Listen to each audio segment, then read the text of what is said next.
嗨，大家好。第5号台风啊，插着广东那边去了福建、台湾那边啊。据说呢，在福建的泉州那边登陆啊，看到有网友发的视频啊，风暴造成的激烈的场面啊，看着让人心惊。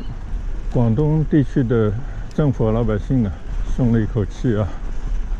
没有正面的遭到这次强台风的袭击。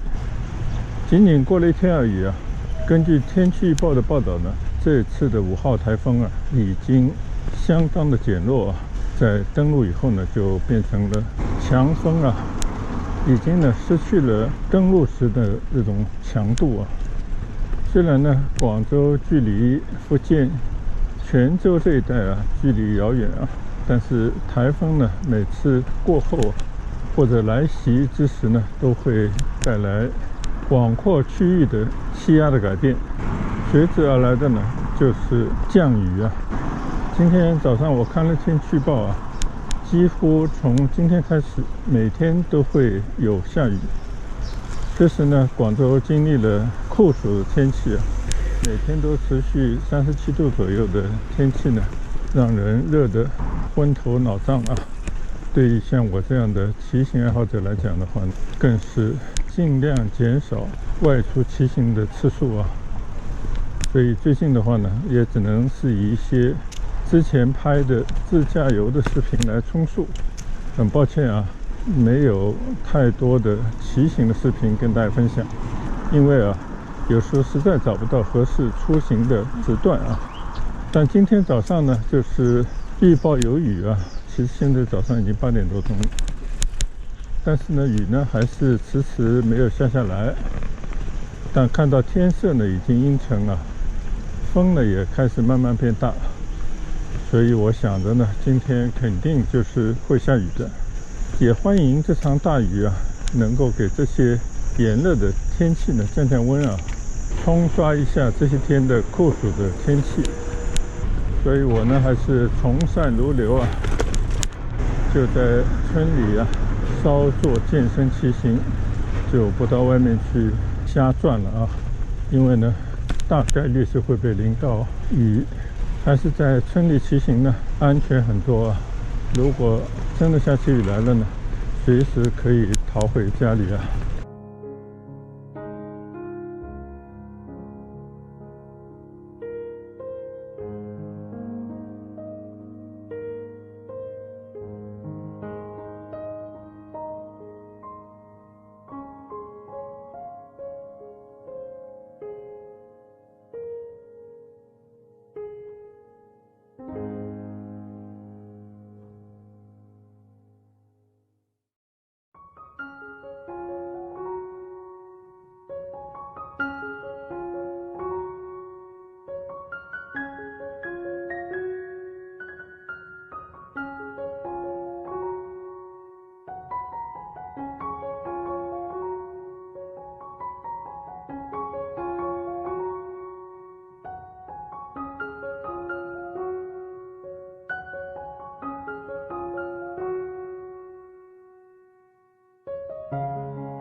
现在呢，我已经骑到了怡湖湾后面的一条小路上啊。这里呢非常幽静，外面呢就是新建成的莲花大道啊。在这样的小区里面骑行啊，总是有一种非常平和，同时呢又感到很舒畅的感觉啊。尤其是在早上8点多钟，今天呢将要下雨的天气，阴的天，气温呢应该在31、2度啊，这样还算比较合适骑行的时段。而且今天还是星期六休息天的上午啊，相信很多人还没有出门，甚至很多人呢可能会补一个懒觉，所以更有生活气息的时段。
你看看这些车晚上没地方停啊，就随便乱停，写了很多警示的贴纸啊。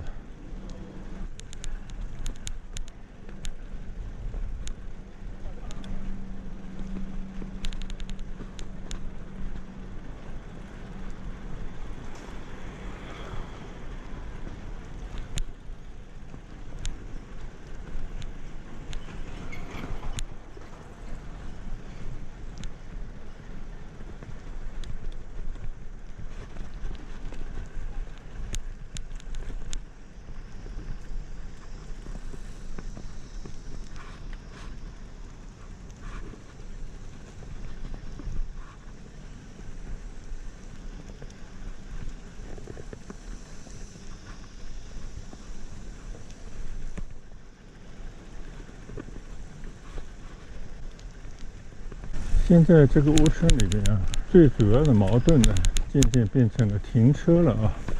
一到傍晚时分，下班的从外面回来的人，车开进小区的时候呢，就开始要找自己合适的停车的地方。虽然是一个巨大的乌村呢，但是呢，停车位是越来越不敷使用。到了天黑以后呢，就是一位难求啊。如果说是超过9点钟以后回来的人们呢，往往真的是找一个车位要找好久。那么很多人呢实在是不耐烦啊，就会在路边乱停。你可以看到这些车前后的玻璃上都贴满了这些红色的字，这些呢当然只是一个警告啊，因为确实是占用了大家的道路，甚至有时候也会造成邻里的一些纠纷呢。但是看来呢，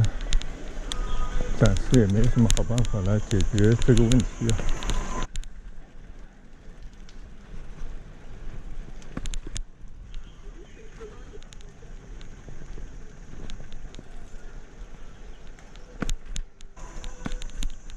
前段时间呢，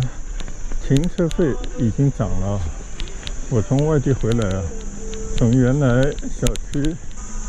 业主的停车啊，露天的150块钱，突然就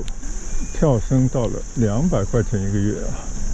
虽然200块钱对很多的地方停车一个月来讲的话呢，并不算贵啊，但是一加就加1/4%，25%这样的增长幅度呢，确实还是有些吓人。自从起伏物业啊单独在香港挂牌上市之后啊，物业也变成了一门生意，所以呢，物业费水涨船高啊，那肯定是必然的事啊。其中呢肯定是停车费首当其冲，但是呢，这些并不会阻挡大家买车的热情啊。随着这个小区越变越大，新的房子越来越多，入住的住户呢，当然也是越来越多。而且现在搬进来的人呢，大部分都是携儿带女的年轻的家庭啊。他们呢，一个是更有活力，另外一个呢，都必须外出工作，需要以车代步来增加出行的效率啊。所以呢，有一台车，那是理所当然的事啊。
但是呢，不管怎么说啊，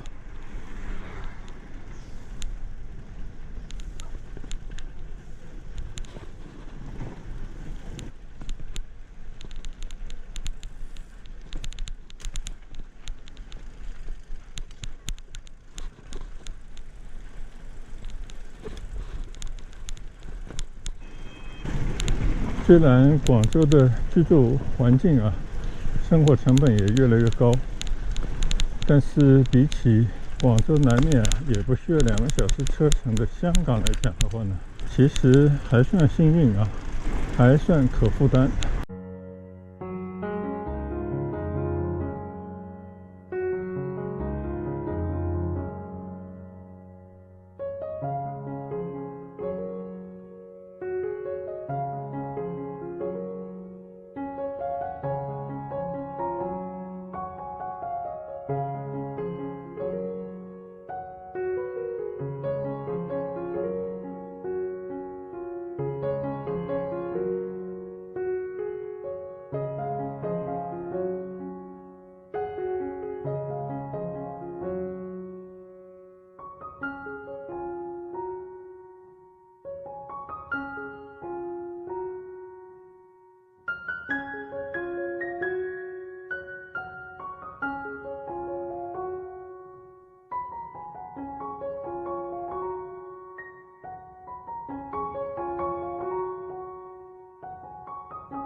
昨天看了一个香港的视频，介绍一个小房子，300多尺吧。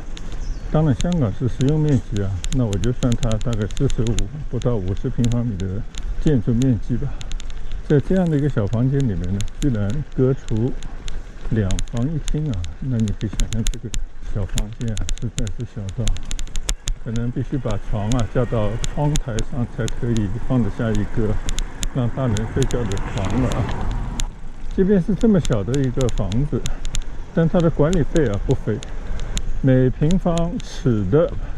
管理费呢大概是接近5块钱港币。那什么概念呢？就是你如果说1平方米计的话，大概要40块钱，甚至更多。所以这个300多平方尺的房子啊，它的管理费居然要到了1100多港币每个月啊！这还不算，你如果有车的话呢，还要租用它停车位，那又是另外一笔不菲的开销。所以从这意义上来讲的话呢，我们祈福新村的管理费啊，在广州市已经算中等偏上的，大概100平方米你要付管理费呢，400-500块钱，接近500吧。那如果按照港币、香港这种方式来算的话呢，如果你要100平方米的房在香港的话，那这个管理费就非常之高了，可能就是4-5千人民币一个月。那这种管理费用啊，都够得上这边买房子的人每个月购房的供款了。所以呢，不能比较啊。有比较呢，有时候会产生幸福感，但是呢，有时候也会有很多失落。所以香港的老百姓啊，如果和大陆老百姓的居住这样的成本或者环境来讲啊，实在是做得有点寒颤啊，有点寒酸，有点憋屈。所以如今香港的一些变化啊，出现的移民潮，除了跟大家对香港的前景看淡之外啊，同时也有生活成本增加、居住环境恶劣这些呢因素的叠加造成的。所以它也不是一个非常单一的现象啊，而是很多时候啊，这个经济啊有时候会上到某种顶峰，但是呢总会有所回落调整。当然基于很多因素啊，有些是非经济的因素，但不管怎么说呢，花无百日红，每过一段时间呢都会经过一些调整。就像曾经的日本啊，房价冠绝全球，但是后来呢就有了所谓的失落的20年啊，其实也并不是一种失落，而是说呢经过了调整。最近1-2年呢，日本又开始重回成长之路啊。很意外的，今天还听到日本央行居然变相加息。看来呢，日本这半年多的股票市场、房地产市场的成长啊，已经让日本政府隐隐约约的感觉到经济又有过热的趋势啊。从踏步了20年到经济重回成长，资产价格逐渐的往上涨的时候，也许呢预示着停止发展的这个20年的时间啊，慢慢的积蓄了向上的力量啊，又开始经济复苏，说不定呢也会迎来下一轮的成长的一个底部啊。而中国这边，当然也包括香港啊，一直是改革开放带来资金的，或者全球资金都到这边来热炒的一个前沿。就在这样的一种烘托之下啊，才有了东方明珠、世界金融中心之一这样的地位。但是随着经济发展到了一定的高度，总会有无以为继的时候。虽然大家都希望是一个阶段性啊、短期的回调，但事实到底如何，只能拭目以待啊。作为一个普通老百姓啊，对此也无能为力啊。但是呢，也不应该完全在这样的一种经济形势下啊随波逐流，还是要从自身的能力啊，还有呢从宏观的这种规律上啊，去守住自己不多的资产，让自己的钱呢可以用得长久一些啊。那现在这样的形势底下啊，我觉得悠着点，等一等啊，守一守，尽可能的避免出手。等到形势明朗或者经济有所反弹的时候呢，再去做一些进取的事情，我觉得这样会比较理智一些啊。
我现在呢就在祈福湖啊转圈，刚刚还是阴天啊，现在又出了太阳。看来这个雨啊一时半刻也下不下来啊，下不了雨呢，过几天凉快天气啊，这样的愿望就会落空了。但是呢，天气因素啊非我们能力可及啊，无法人定胜天，所以除了适应它，尽可能的发现一些有利于自己的时段啊，出来活动一下，也就如此了。所以管它下雨不下雨，热还是凉快啊，都无伤大雅。我呢照样在祈福湖边啊环湖闲逛啊，骑着车随意的转转，也跟大家有的没的呢闲聊几句啊，打发一下骑行当中无聊的时间。只是呢，这些都是看惯的风景啊，在骑行过程当中呢，少了一些新鲜感。湖边的骑行呢，有个好处啊，就它有很多的上坡下坡路段，还是比较能够达到健身的效果。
好，现在呢打算最后再转一圈啊，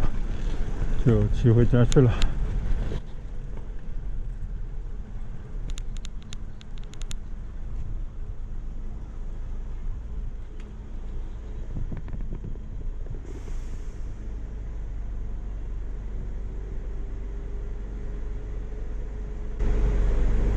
你看啊，现在这个马路啊，原本是并排走3辆车都没问题的，但是呢，边上被占用了一道啊。祈福村内的巴士经过的时候呢，就要会车了。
骑着骑着呢，就骑到了旧区啊。这里呢，应该是最早祈福建的这些房子，应该都是一些联排的房子，30来年的历史。但是呢，恰恰这种房子是我比较喜欢的一种居住的环境。自己呢有一个门，一个虽然不大但是也是独立空间的小院，2层半这样的房子，会有一个房顶的平台，或者是一个单阳台看到很多人呢，把原本是车库都装成了一个玄关或者是一间房这样的房子呢，更有家庭的味道，比起远处那些戳到天上的高楼要更接地气一些。可惜呢，现在房子是越建越高，发展商呢肯定要挣钱嘛，所以他就把这个土地垂直的利用，尽量往上发展。但有些人呢就喜欢高层的建筑因为毕竟站得高望得远嘛，所以萝卜白菜各有所好。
左侧呢就是旧区的会所和它边上一些体育设施包括一些球场、游泳场之类的。如果大家不嫌这个房屋旧，或者有能力的把它装修得更现代，内部呢更适合居住一些呢，我觉得还是住在这旧区会更好一些。这边呢有更多的人情味也有不少的可以利用的设施。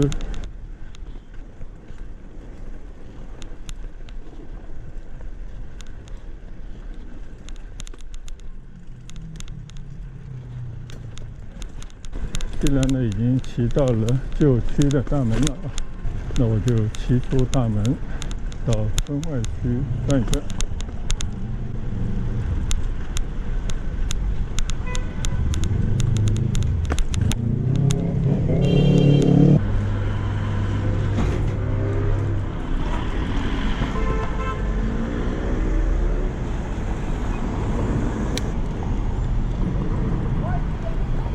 现在从祈福的旧区大门骑出来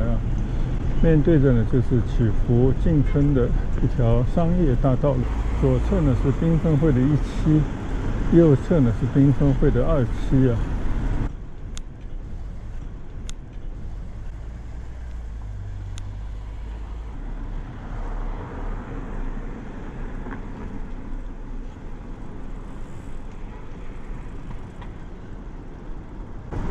现在看到的右侧的呢就是祈福度假俱乐部，这是最大的一个会所。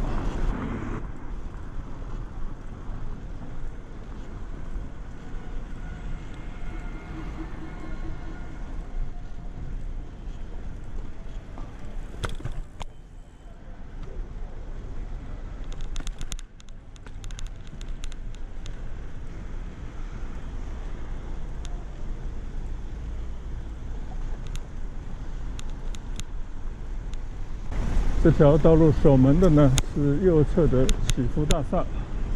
还有正对面的祈福国际公寓啊。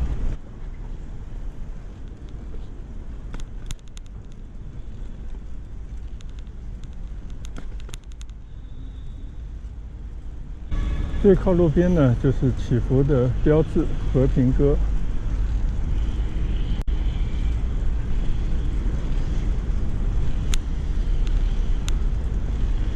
像今天这样没有目的地的啊，自由闲逛，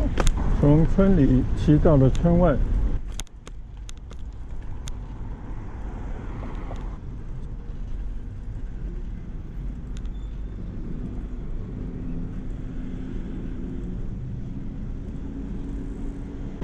这边呢就是祈福酒店了。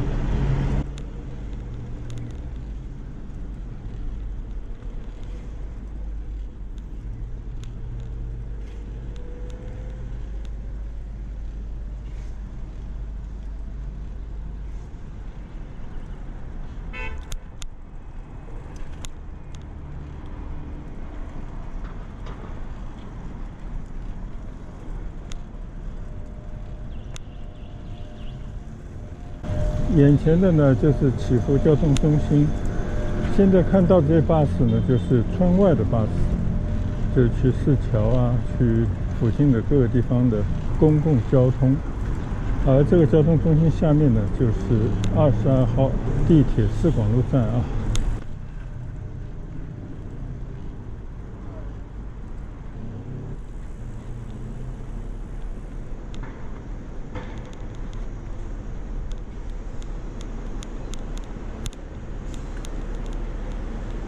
转一个弯到这边呢，就是村内巴士了，大概有7、8条线，去到祈福村内的各个角落。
看来呢，祈福缤纷汇的2期啊，基本上已经建设完成了，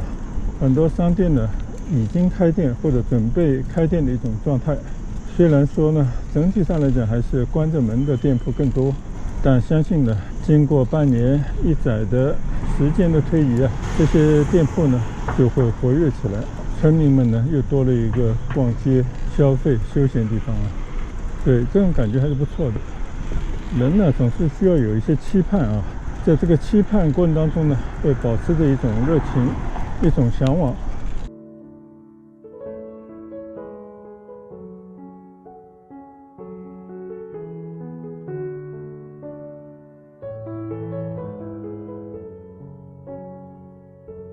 这条马路的左边呢，还有一大块的空地啊，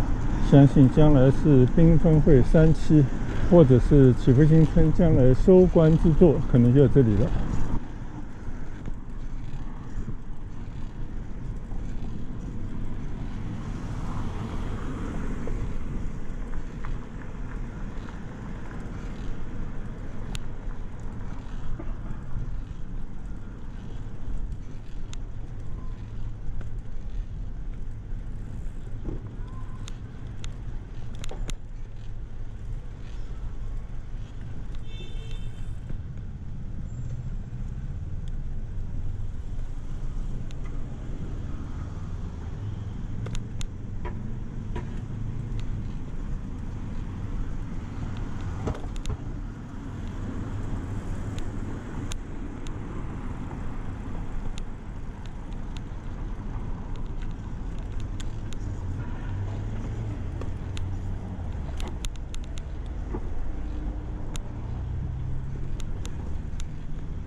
只是这些店铺呢，最近1-2年啊，也是不断的更新之中，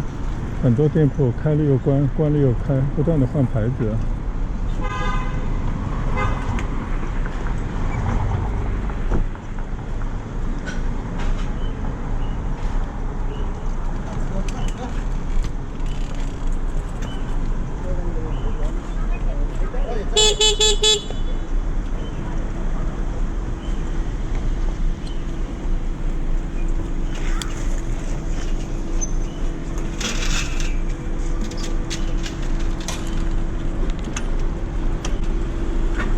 很多人呢就这么随意的把车横在路上了。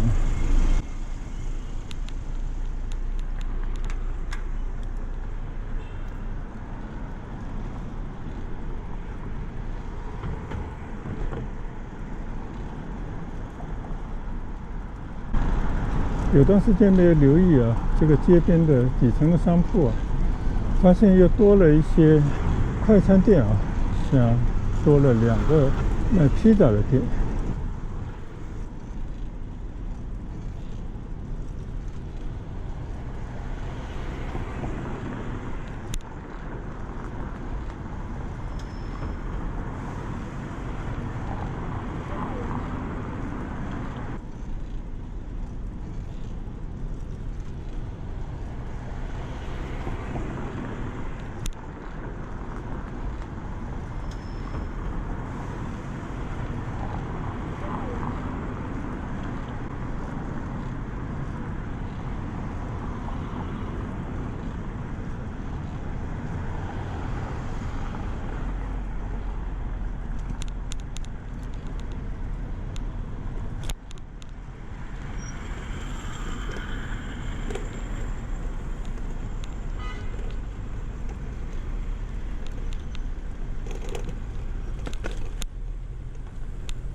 现在呢，已经骑进了学院路的大门了。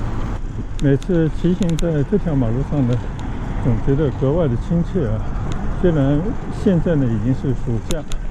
听不到孩子们啊从那个左侧的祈福学校里面走出来的孩子们的欢笑声，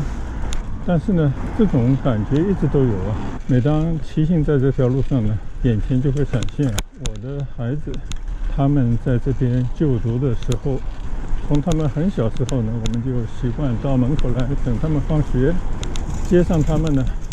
一路上听听他们讲学校里面的那些有趣的事儿，这是做父母应该最开心的时刻啊。但是，一转眼呢，我的孩子们都已经长大了，他们离开这所学校呢很多年了啊。但是呢，每次他们回来啊，都会找一些当年这个学校里面就读时的老同学，像我的小孩啊，昨天就专门跑到市区里面去跟他祈福学校的一个同学见面啊，玩耍，一起共进晚餐去了。昨天回来挺晚，但是看他满脸的笑意啊，就知道他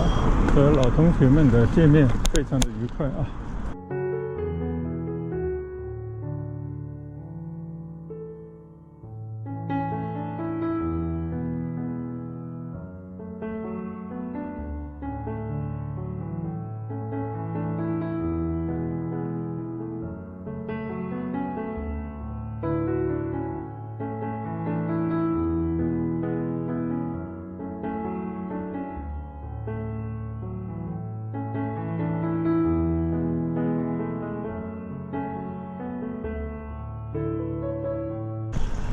还是这句话啊，生活可以很平淡，但是呢，也要做自己喜欢的事儿，做力所能及的事，让自己活得健康，活得愉快啊。人呢，一定要在自己能力可及的范围之内啊，努力的进取，让自己变得更好。但同时呢，人也不能过多的跟命运抗争，向这个社会啊去索取更多，或者期望超出自己能力的成就啊，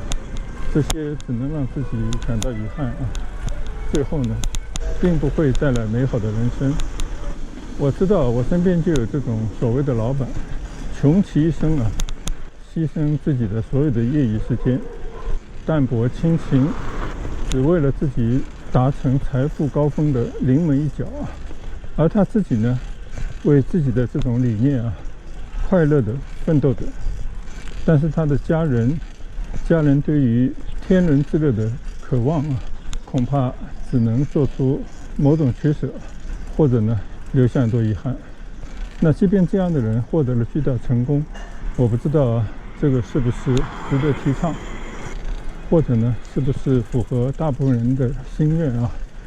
或者是不是人生的意义所在呢？不得而知啊。那今天呢，在村里的闲逛啊，骑行慢聊呢，就跟大家分享到这里。希望大家呢，在平淡的生活当中，也能找到自己的兴趣爱好，也能强身健体，多享受自己和家人在一起的时光。祝大家都有美好的周末，谢谢大家的跟随和观赏，拜拜。